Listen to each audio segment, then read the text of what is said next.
The starting point for a termite treatment is to have a timber pest inspection completed, where our operator basically checks out the entire property, the outside of the home, the fence line, the trees in the area, looking for termite activity or nests or signs of damage.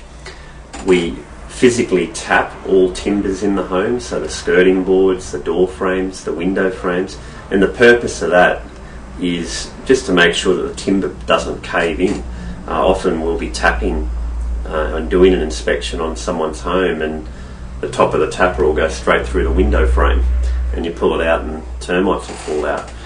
So it's a physical way of checking, which clients themselves can do as well when just cleaning their window frames or cleaning their house or doing the vacuuming. If they see anything strange like paintwork rippled or sort of the timber doesn't look quite solid, then often that's a straight up way of knowing that termites are in the home. So we'll do that. We also use tools like our moisture meter, which we run over all the walls inside the home.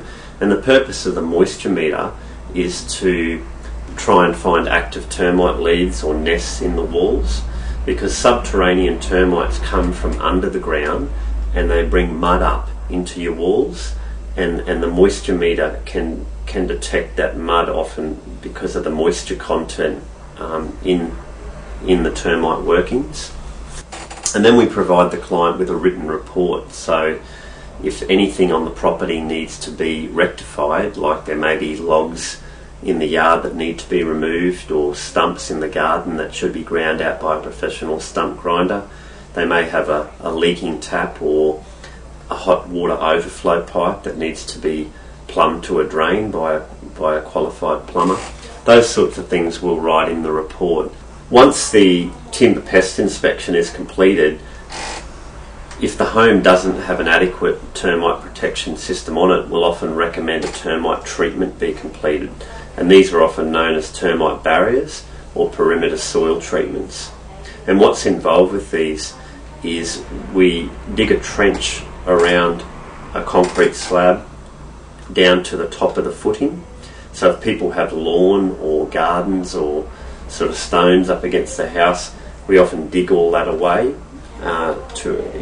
by digging a trench, and then in that trench we will flood with chemical, the chosen chemical, and we let that sink in down into the soil down next to the footing, and then we backfill it all with soil or some type of brickies loam, and then we spray it all again on top.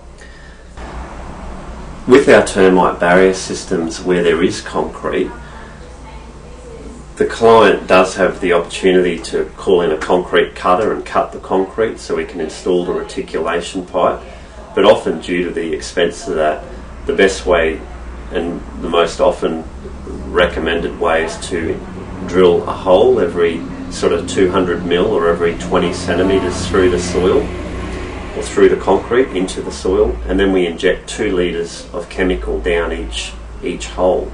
So it works out at about 10 litres a metre.